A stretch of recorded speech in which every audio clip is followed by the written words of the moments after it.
Welcome in to another Running with the Timberwolves podcast. This is a post-game podcast. We're talking about the Timberwolves' horrible night for them. Let's be completely honest. They lose 128 to 110. Or honestly, I don't even know if that's the final score. I'll get the final in a second here. I'm starting this before the actual end of the game. I think there's like a minute left, but honestly, I'm not about that noise. It's 11:45 at night, and let's be as much as I love watching Joe Ingles throw lob passes to Juan Berenjay, it's too late to not start early. Anyway, the Wolves get demolished tonight and showed a lot of holes in what they have going on. First of all, the defense was atrocious tonight.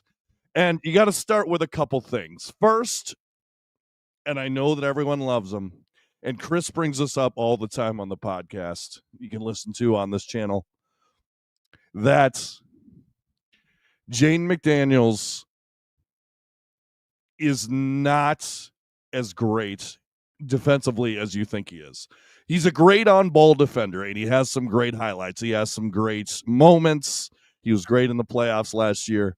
But is he an all-NBA caliber defender? I'm not sure. Maybe on-ball defender, but I think the difference between being an elite defender is being able to defend screens rather than being an on-ball defender. Because I say I say this all the time, but Jaden McDaniels guarding Luka Doncic, screen comes and he just gets switched off anyway. So what's the point? What's the point of being a great on-ball defender if every time you get screened, you're just going to switch and you got Rudy Gobert on an island anyway? And honestly, Jaden is in foul trouble all the time. Tale as old as time. Of course, Jaden McDaniels is going to pick up his fourth foul early on in the third quarter. It's almost like clockwork. He did it against Portland as well. He's been doing it his entire career with the Timberwolves. And then the other guy, Naz Reid, may have had, by the way, the final score 128 to 110. So I was right at the beginning. Naz Reid was horrible tonight, and he's been horrible. Maybe not horrible against Portland, but he's been ineffective, at least so far this season.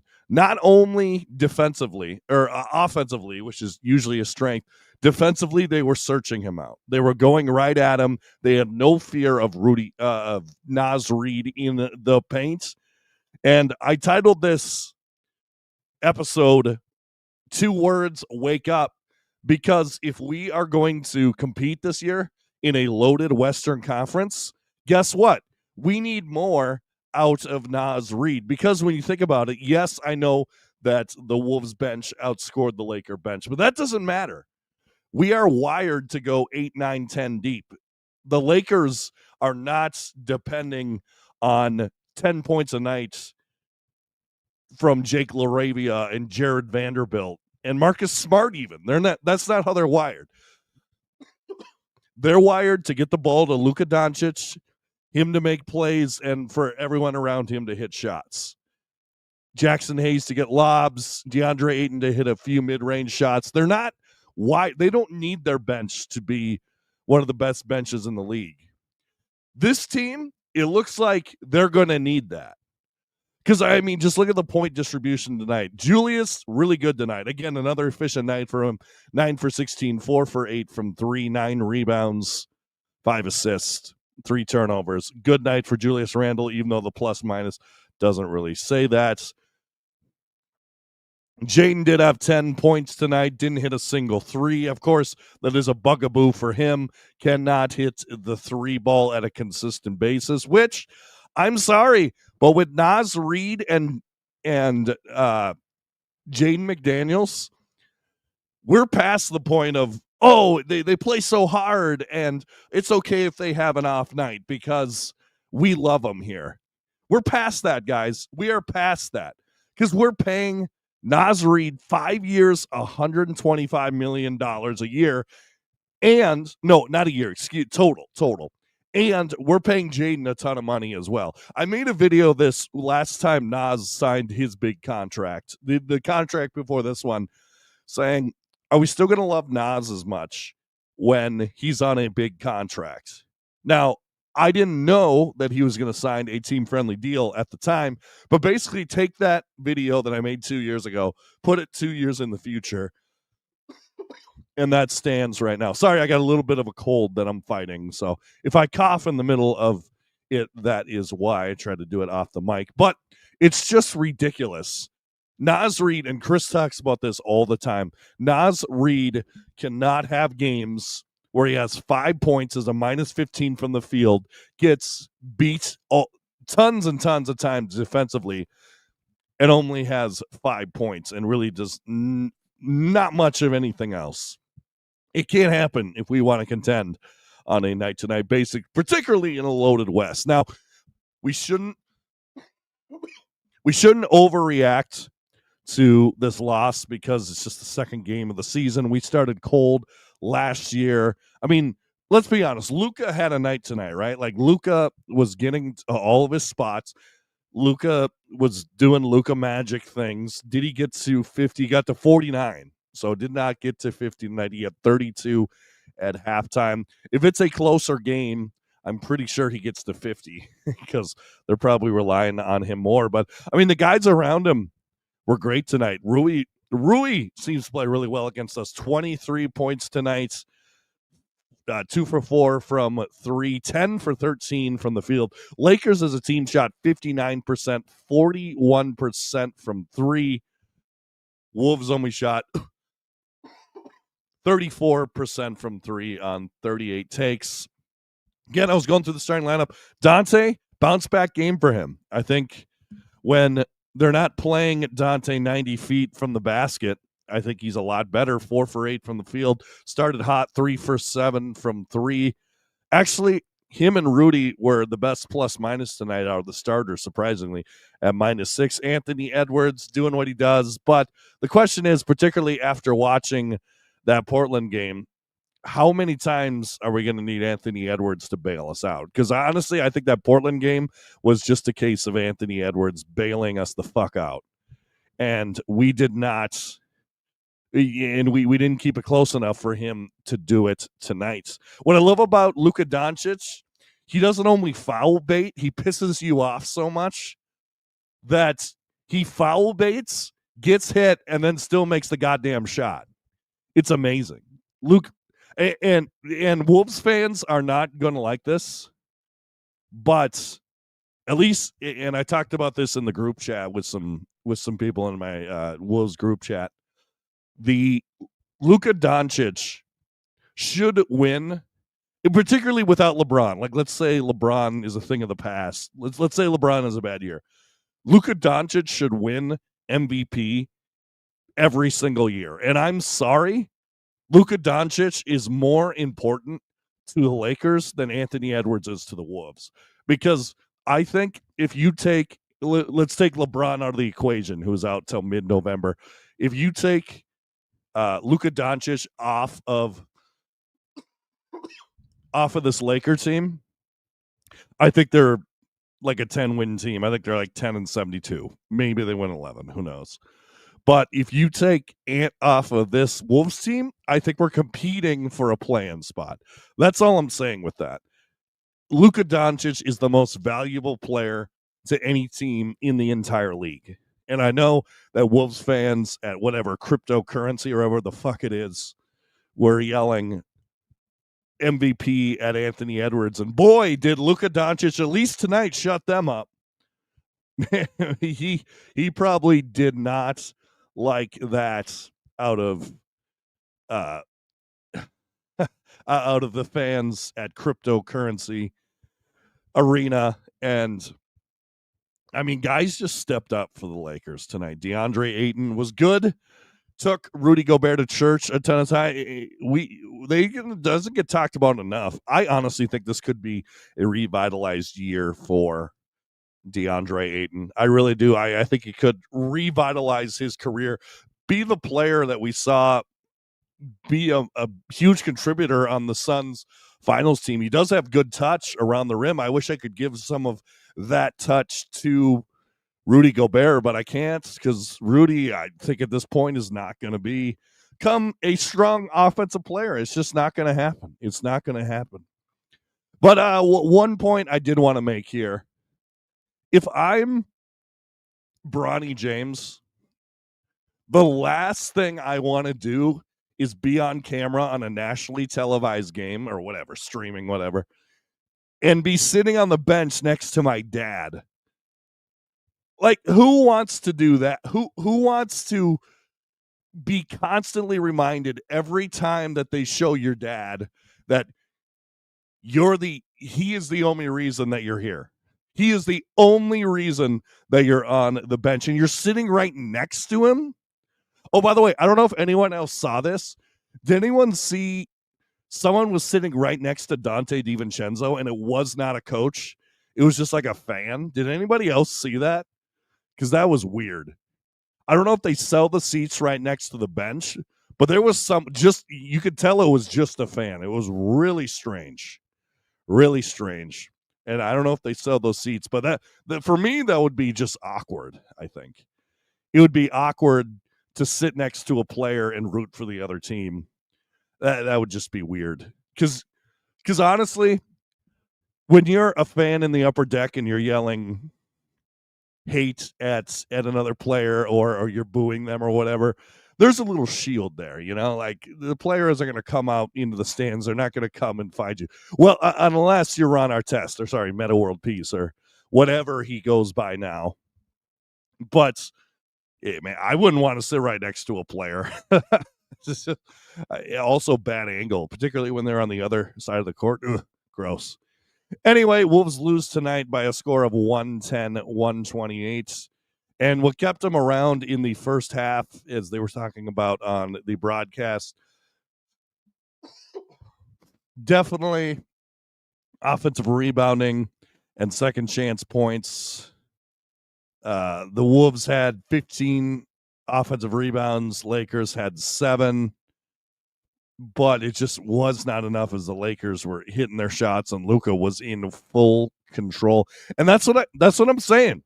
If you're a generational defensive talent like Jaden McDaniels, people say he is, people want him to be, then you can't on a night-to-night basis, you can't have Jeremy Grant go off on you. You can't have Luka go off basically every time you play him. You can't have him go off on you. Yes, you may look good against lesser players, but man, I don't know, man.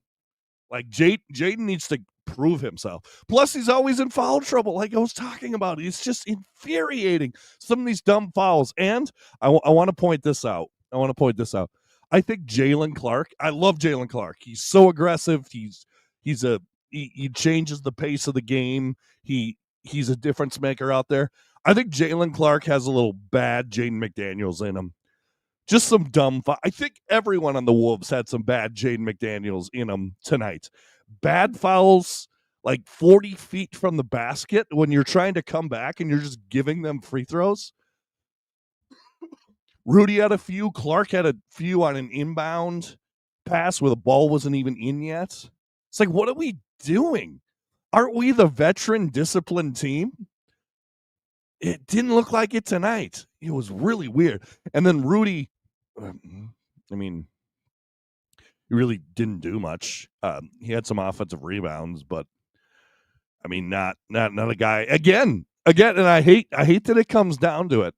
But if you're gonna pay me that much, you can't have 2 points on 1 of 2 shooting. He did have 5 offensive rebounds, okay, but not much out of Rudy Gobert tonight. Not much out of anyone not named Julius Randle, Anthony Edwards, and Dante DiVincenzo, kind of.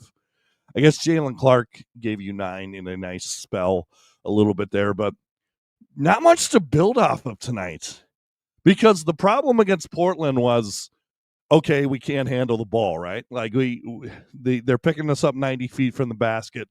We can't handle their pressure. That wasn't a problem tonight. Now there was like Ant stepped on the end line once, or the midcourt line, so that was a problem there.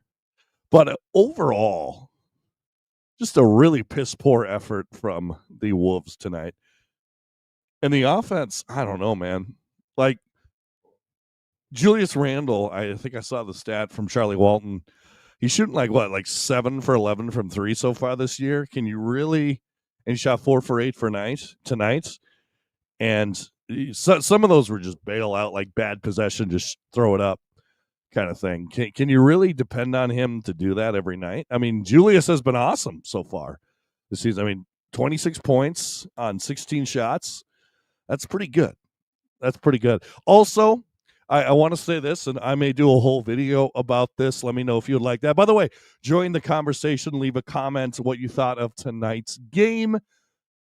What and let me know your thoughts on this comment right here, because this is what I've been thinking for a while.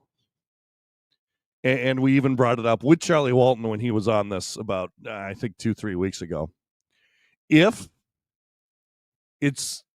Chris Finch is going to go with Bones Highland over Rob Dillingham, if he feels more safe with Bones Highland over Rob Dillingham, and this team is going to compete this year, because it's not time to panic, guys. It's not time to panic. It's one game in LA. Luka was unbelievable tonight. Yes, we had some flaws. Yes, there's things to fix, but there's a lot of good players here. There's a lot of talent. There's a lot to build off of. You still have Anthony Edwards. It's not time to panic. But what I am going to say, if Rob Dillingham is out of the rotation and just not part of our plans for this year, and we're thinking of competing this year, is it not wise, not only for us, but for the good of Rob Dillingham, to trade him off to a team for veteran assets to try to win a championship now? If you think that this team is going to compete for a championship in a loaded Western Conference, then it may be the right move to cut bait on the guy that you traded up for. You traded into the lottery for him, and get someone in here like a point guard or maybe another shooter, a Corey Kispert or something like that. And I don't even know how the financials work with that, but there's got to be some team that's going to want to take a chance on Rob Dillingham. And like I said, it's probably too early for that to be talking trades already. But, I mean, what do you got to lose? Do we really think Dillingham is going to be the future of this franchise? I know we did initially. I don't know if we believe that anymore. And Terrence Shannon, bad night tonight. Just bad. Some bad passes, not making the right play. Let's see. He was a minus 13. Didn't even score. 13 minutes off the bench. He had 2 turnovers. Nothing out of Rob Dillingham after a good Terrence Shannon Jr.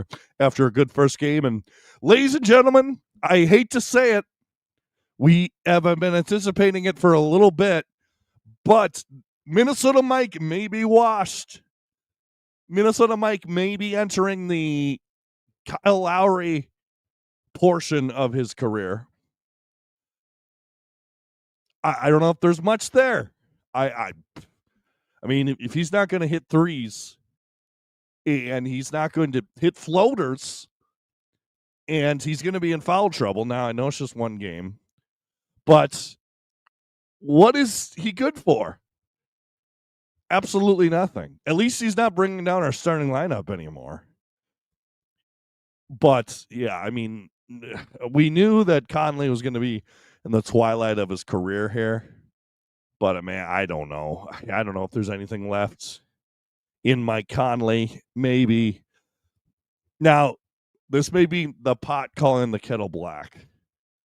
But right now, And don't get me wrong, this is not saying that this trade was a mistake, because we've seen the dividends of it. 2 straight Western Conference Finals, solid play. But right at this very moment, and I even know he's on a different team than he was when we traded him. I'd rather have a guy like D'Lo off the bench to just come in and score a little bit. I would. I know D'Lo isn't killing it right now, but I'm just saying. Maybe that's someone you could deal Dillingham for, or someone like him. But if Naz Reid is scoring 5 points and Mike Conley isn't giving you anything, and Terrence Shannon Jr.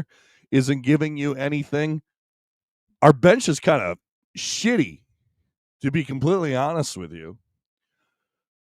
I mean, we thought that Naz Reid and Dante DiVincenzo were going to compete for Sixth Man of the Year.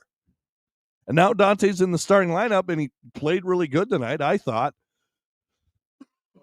But if we're getting nothing out of Naz, and we're getting nothing out of Conley, and Terrence Shannon Jr. has a good night, now you had a little Bones, but who knows how much he's going to be playing. Or maybe he is a big factor. I don't know. We'll see. But if you're getting not much out of Bones and not much out of Clark, then I know we made a video to start the season saying, is this the deepest team ever that the Wolves have had? I don't know. Not if Naz is playing like this. Wake up, Naz. Now, I know that Naz Reid had a very tough offseason and nothing but the best for him and his family, obviously. I'm a Naz Reid fan. I don't know if you can tell. I like Jaden and Naz Reid, but just a rough night tonight for both of them, for everyone involved. And hopefully this is the most, 18 points? We have a lot of primetime games this year. Hopefully this is the most that we lose by in primetime. Hopefully. But I mean, like I said, any given night in the NBA, Luka had our number tonight. Maybe we can just chalk it up to that. A lot of the Marcus Smart looked like Memphis Marcus Smart tonight. Or excuse me, Boston Marcus Smart. No, if he was Memphis Marcus Smart, he would be sitting on the bench. So let's be completely honest. But rough night for the Wolves. Let's go over some of the counting stats tonight. They did out rebound, so 15 offensive rebounds for the Wolves. So you like to see that. Of course, the Lakers 41% from three. Wolves 42. Didn't hit our free throws. That didn't help. 71% from free throws. We turned the ball over at the same rates, 12-12 with the Lakers. Points in the paint got beat 46-54. A lot of that Ayton and Luka Doncic. So, like I said, bad night tonight. Hopefully Naz Reid snaps out of it. Hopefully we can turn this thing around. Hopefully we can have a good weekend, because let's get excited. I know I've been a little doom and gloom on this, but let's be honest, guys. If I did this podcast 6 years ago after a Wolves game, I'd be talking about how Travion Graham played. I'd be talking about how Robert Covington did in a starting role tonight. You go back years from that, like if this was early YouTube, I'd be talking about how Mark Blunt did tonight. Like, don't get me wrong, Anthony Edwards is amazing. We have some great players around him. Julius Randle is an amazing player when he's motivated, and I think he's motivated right now.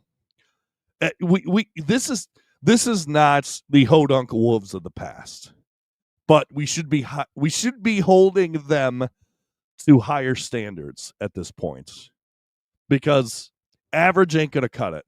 5 points from Naz Reid isn't going to cut it.